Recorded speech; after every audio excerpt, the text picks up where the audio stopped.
بسم اللہ الرحمن الرحیم۔ حدیث نمبر 1433 صحیح بخاری۔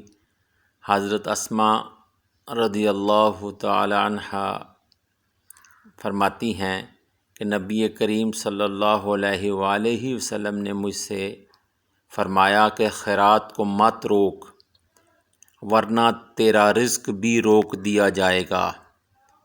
ایک دوسری بات جو ہے اس میں ہے، ہم سے عثمان بن ابی شیبہ نے بیان کیا اور ان سے عبدو نے یعنی یہی حدیث مبارک روایت کی کہ گننے نہ لگ جانا ورنہ پھر اللہ بھی تجھ کو گن گن کر ہی دے گا۔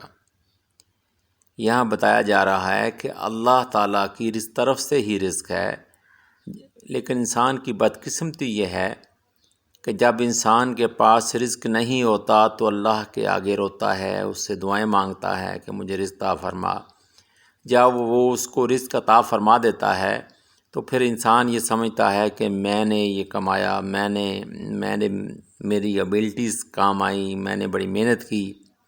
بھائی اس سے پہلے بھی تو محنت بھی کر رہا تھا، سب کچھ کر رہا تھا، لیکن تیرے پاس وہ رزق نہیں تھا۔ اگر اللہ تعالیٰ نے تجھے رزق عطا کیا تو اللہ کے دیے ہوئے مال میں سے تم نے اللہ کے راستے میں خرچ کرنا ہے، اللہ کے بندوں پر خرچ کرنا ہے۔ تو پھر تو کیوں ڈرتا ہے جب کہ اللہ تعالیٰ کہتا ہے کہ جو بھی آدمی، جو بھی انسان میرا بندہ میرے بندوں پر خرچ کرتا ہے میں اس کو 2 گنا سے لے کر 10 گنا، 10 گنا سے لے کر 70 گنا، 70 گنا سے لے کر 700 گنا اور 700 گنا سے لے کر بے حساب اس کو رزق عطا فرماتا ہوں۔ لیکن انسان کی بدقسمتی یہ ہے کہ اس کی اپنی حیثیت بہت کم تر ہے اور اس لیے وہ سمجھتا ہے کہ میرا پیسہ، میرا رزق ختم ہو جائے گا۔ اور یہ ایسے لوگوں کے لیے وعید ہے کہ گن گن کر نہ دو، بے حساب دو، اللہ بھی بے حساب دینے والا ہے۔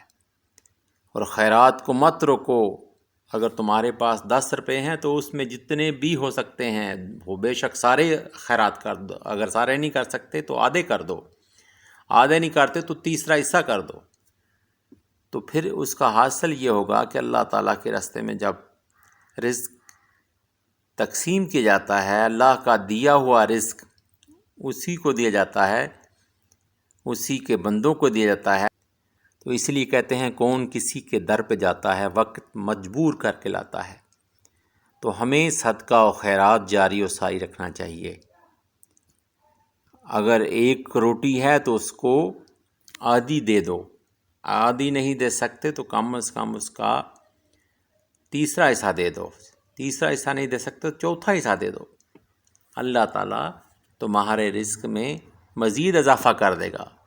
لیکن سوچ کی بات یہ ہے کہ انسان بڑا لالچی ہے، انسان اپنے اس رزق میں سے جو اللہ نے دیا ہے اللہ کے راستے میں اس کے بندوں کو دینے میں اور محسوس کرتا ہے، یا اس کو یہ خوف لاحق ہوتا ہے کہ اس کا رزق کہیں ختم نہ ہو جائے۔